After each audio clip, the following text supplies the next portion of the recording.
with things gradually opening up, we're gonna get excited, right? We're gonna feel like we need to get moving again. We got to start getting in the shape that we want to be in, and that's fine. What I want to talk about is I want to talk about how to stay in that shape and stay with those results, because that's kind of what we get caught up in this cycle, this unspoken cycle. And you kind of know what it is, right? The cycle is we get uncomfortable where we're at, right? And we get so uncomfortable enough that we want to make a change. So then we go and we get something, we take some kind of action, right? We buy a new piece of exercise equipment or do something new, and it's all new and exciting and flashy, and we're all stoked about it, right? And you know what happens after that, like 6 weeks, we start to lose interest a little bit, right? So the cycle kind of goes like, kind of goes in this circle, right? So we're excited about the new thing that we got, right? Whether it's the exercise bike or the treadmill or the shake weight or whatever it is, we get that thing, we're excited about it. And then we coast through a little bit, and that excitement starts to fade a little bit, and then what happens is we rely on our willpower, which fails us, so then we lose that.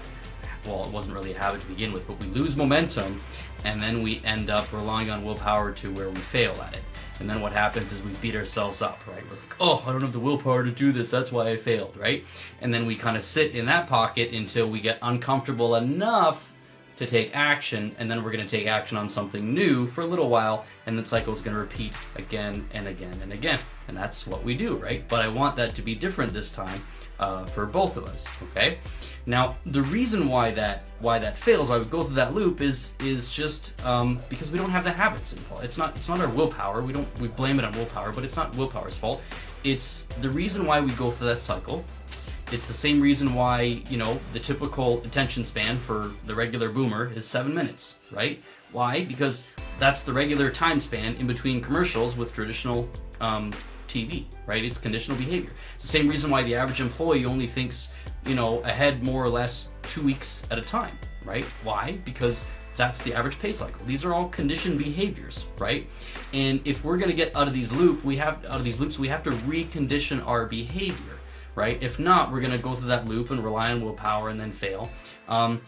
So if we don't adjust those habits and condition new habits, because ultimately you're the product of your habits, right? Not your willpower, not your circumstances. You're the product of your habits, which will conduct your actions, and you'll be the product of those actions, right? Whatever you repeatedly do. So if we don't adjust those habits, we're not going to be able to stay in the shape we want to be in, whether it's physical, fitness, or even mental. We're not going to be able to stay in that shape if we don't adjust the habits, if we don't recondition the behavior that's going to maintain those long term, right? So the biggest mistake people make is with this kind of thing is they get a new activity, it's all exciting, it's new, but they don't adjust the habits, therefore the activity isn't sustained long term. That's the first thing. The second thing they do is they don't recondition their mindset or their self-image, right? Or the servo mechanism, as we call it for the followers of psycho-cybernetics, right?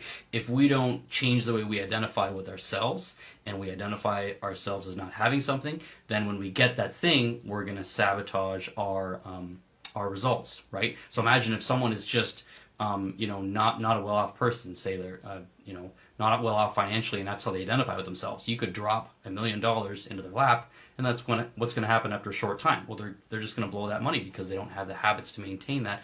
But more importantly, they don't have the self-image to maintain that, right? So it's not about the stuff, it's about the self-image. If your self-image isn't congruent with those results, then you're going to sabotage those results. So we can't just focus on the activity. We have to focus on developing good habits, and we have to focus on developing that subconscious mind to make sure it supports the results that we're going to have, right? So just keep that in mind. I want you, if you're going to try something new and you're going to go after, a new activity to get new results, please don't just focus on the activity. Focus on the habits we have to develop. We have to condition our behavior, and we have to also condition our mindset. If you want help doing that, I'd be happy to set some time aside for you, because that's ultimately what we do in our program. Aside from the activity, we also condition our new habits, and we condition our responses to stress when we need that too. But then also, we got to condition our mindset. If you want me to help you with that, then just click the link. I think it's going to be above, and book a strategy session with me, and I'll be happy to walk you through exactly how you can do that in your own way for whatever activity or whatever you pick. If you want help, reach out and let me know, okay? And we'll set something up. Thanks for watching. I hope you found it useful, and if you do, please share it with someone else who might find it useful. Thanks.